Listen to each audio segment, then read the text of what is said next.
जरूरी बाटे, मुलाकात जरूरी बाटे।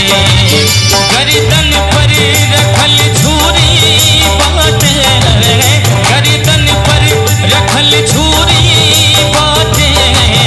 एक मुलाकात जरूरी बाटे, एक मुलाकात जरूरी बाटे।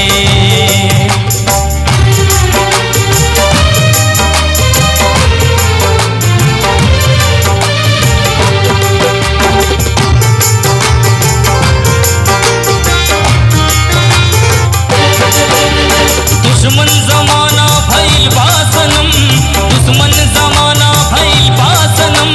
गर्दन में फंदा कसल बा सनम, गर्दन में फंदा कसल बा सनम। पिंजड़ा में पंछी फसल बा सनम, पिंजड़ा में पंछी फसल बा सनम। बनल बाटे जान पे दीवाना दिल आन पे, ई प्यार वाली बात पे मरब हम शान से, मरब हम शान से, मरब हम शान से। एक मुलाकात जरूरी बाटे, एक मुलाकात जरूरी बाटे।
जरूरी बाटे।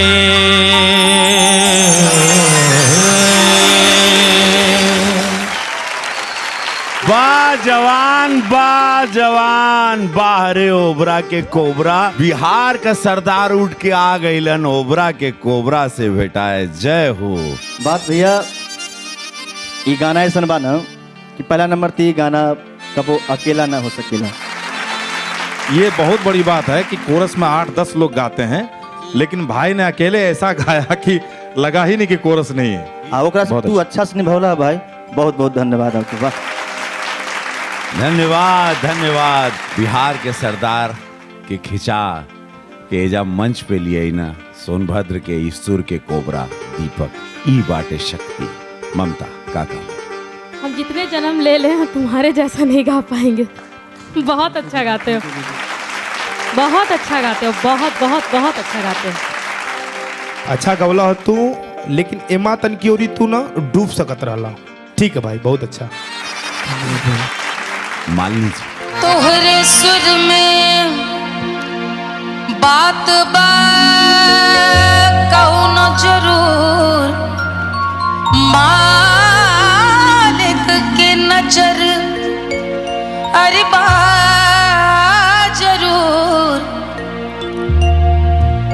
जौने रस के डूब के झूमत रहे छाइल सुरूर।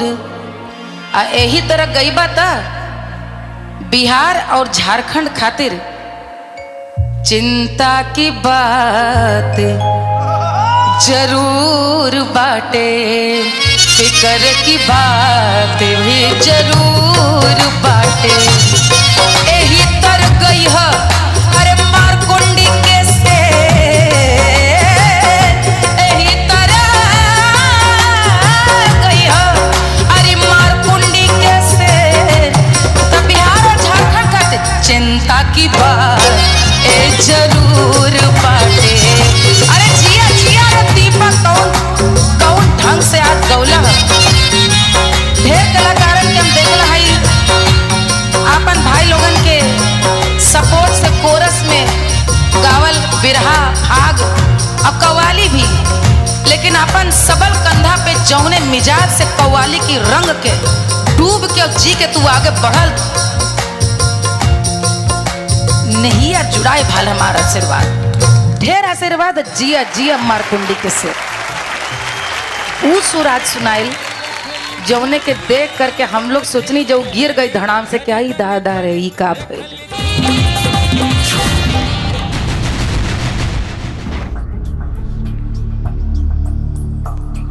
लेकिन अब लगत है कि कुल जौन जीप छिलाई रहे और जौन कपारे में पीड़ा रहे कुल मुक्ति भइल अभी कि नहीं? दीदी भी ट्रीटमेंट चलता अभी। तो ट्रीटमेंट कुल छोड़ दा, काहे से कि अब ज्यादा लेब ना तो फिर पिछली रास्ता वापस चला जब राही छोड़ दा। काहे से कि जौन सुर तू पकड़ ले हुआ यही कॉन्फिडेंस से यही मिजाज से बस गावा चला, बाकी जौन होई तो होबे करी। लेकिन बढ़िया गौला, बहुत बढ़िया। मैं वहां आना चाहती हूँ। कृपया स्वागत बा। जय हो जय हो।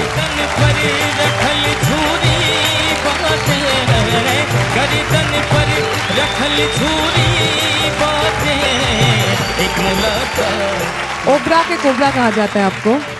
कोबरा नाग, माँ मनसा की शक्ति प्राप्त हो आपको आखिरी एपिसोड तक इसी रंग में, इसी ऊर्जा के साथ। माँ मनसा हमेशा रहेगा। जय हो जय हो। बहुत बढ़िया बहुत बढ़िया। बाबू केकरा से नंबर लेवे चाहबा? मालिक दीदी से। कोनो पूछे के बाद 20 कल्पना जी का नंबर छिपल बाटे, लेकिन कल्पना जी जो हिसाब से आके गई तो आप लोग अंदाजा लगा दे कि लड़का आज कौन तीर मार दे लिस का अद्भुत आगाज के लिए। बहुत अच्छा बाबू।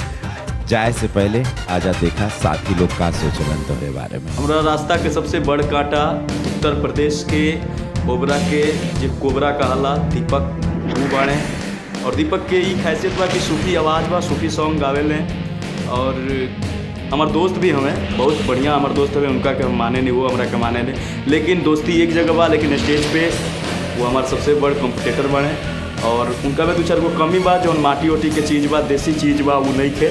अब ओकरे